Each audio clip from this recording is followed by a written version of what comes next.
안녕하세요, 메들입니다. 여러분은 태어나던 순간을 기억하고 계신가요? 이런 질문 어이가 없으시겠죠? 기억하지 못하는 게 너무나 당연하니까요. 하지만 기억은 못하더라도 확신할 수 있는 것은 있습니다. 그건 바로 여러분이 목청이 터져라 울고 있었을 거라는 것.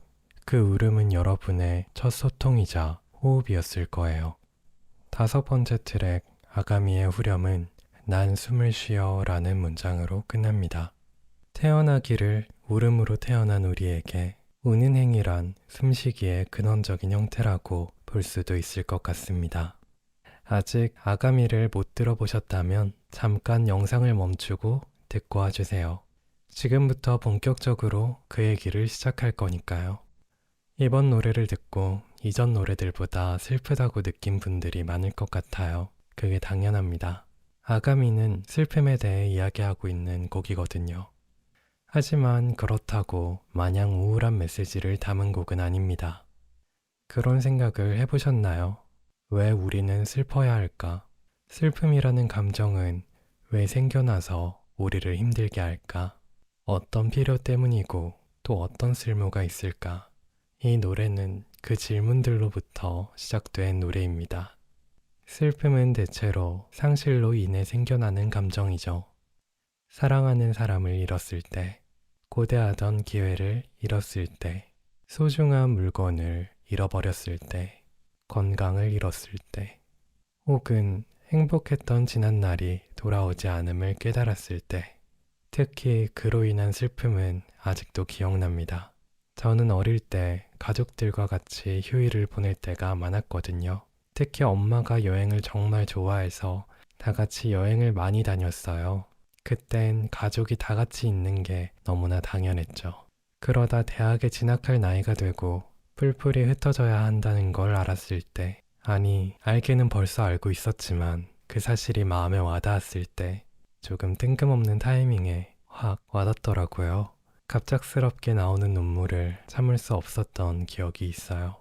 마치 어릴 적 쌓고 놀았던 모래성이 한 번의 파도에 모두 쓸려 내려간 것 같은 느낌이었달까요? 아마 그때가 어린 시절 기억을 떠올리며 아린 감정을 느낄 수 있게 된 순간이었던 것 같아요. 따뜻한 엄마 뱃속을 막 벗어나 눈물도 없이 울었던 갓난쟁이 때보다 훨씬 깊은 울음을 가진 사람이 된 거죠. 그렇게 삶의 하루를 또 더하고 마음속에 깊은 바다를 갖게 되었습니다. 우리는 본능적으로 그 안에 빠지는 것을 두려워하며 살아갑니다. 슬픔에 잠기게 되면 부정적인 생각들이 들어차서 평소와 같이 사고할 수가 없습니다. 그 탓에 실수도 평소보다 많이 하게 되고 행동도 느려지고요. 스트레스의 굴레에 빠져 생활 패턴이 망가지면 건강을 망치게 되겠죠. 하지만 살아가다 보면 필연적으로 더 많은 상실을 경험할 수밖에 없고 그때마다 어김없이 슬픔에 잠기게 될 겁니다. 그래야만 하고요. 그렇다면 그 안에서 온전한 삶을 살아갈 수 있는 방법은 없는 것일까요? 물에 빠졌을 때 숨을 쉴 수 없는 것이 당연하듯 말이에요. 제 생각은 그럼에도 잘 살아갈 수 있다 였습니다. 아가미를 가질 수 있다면요. 여러분은 슬픔에 대처하는 법을 아시나요? 저는 특히 글쓰기에 도움을 많이 받았는데요. 긴 글을 써보기도 하고 시나 가사로 표현해보기도 했어요. 처음엔 그저 감정을 표출해내고자 쓰기 시작했지만 계속 쓰다 보니 어느새 스스로를 위로하는 글을 쓰고 있더라고요. 내가 얼마나 슬픈지 그리고 무엇 때문에 슬픈지 쓰기 시작했던 게 나아가서 어떻게 나아질 수 있는지 모자란 나를 더 성장시킬 수 있는 방법에 대한 주제로 자연스럽게 옮겨간 거죠. 휘발되는 탓에 같은 곳만 빙빙 돌다 흐지부지 되기 쉬운 생각과는 다르게 글쓰기는 자취를 남김으로써 다음 단계로 나아갈 수 있게 도움을 주기 때문에 가능한 일인 것 같아요. 대처라고 해서 거창한 건 아니죠. 많이 들어본 이야기겠지만 그냥 펑펑 울어보는 것도 도움이 됩니다. 유난히 답답한 날 마치 생애 첫 호흡을 하듯 말이에요. 평소처럼 운동을 하거나 취미생활을 즐기거나 충분한 수면을 취할 수 있도록 노력하는 것도 좋은 방법이죠. 이 모든 게 스스로를 아끼는 방법이라는 것을 그런 순간에 가장 잘 알게 되더라고요. 그리고 나를 아끼는 다른 이들에게 도움을 청하는 것도 빠질 수 없죠. 위로의 말이 주는 힘보다도 나에게 이런 소중한 사람이 있다는 것을 다시 알게 되면서 존재 자체로 위로가 된다는 것이 어떤 것인지 이해할 수도 있었고요.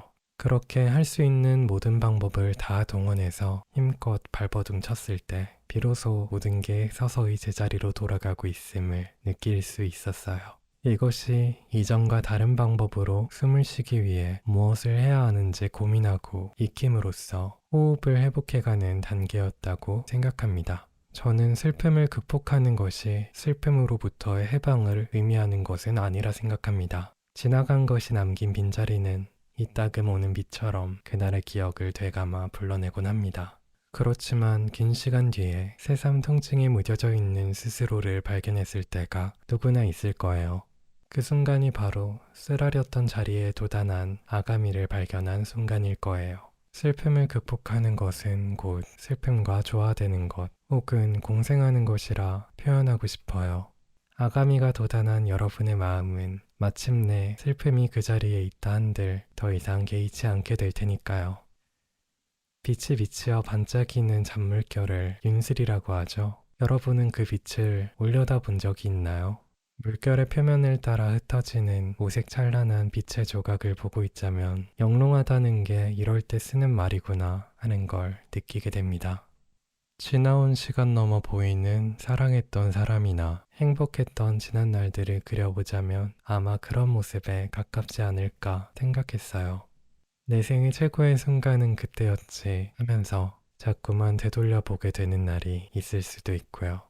하지만 그때 그 순간으로 돌아갈 수 없음은 누구보다 잘 알고 있습니다. 일렁이는 저 위로 말이에요. 그럼에도 아름다운 그 시절을 그릴 수 있기에 더 많은 빛이 스며들어 삶이 풍부한 색감을 가지게 되는 것이라 생각합니다.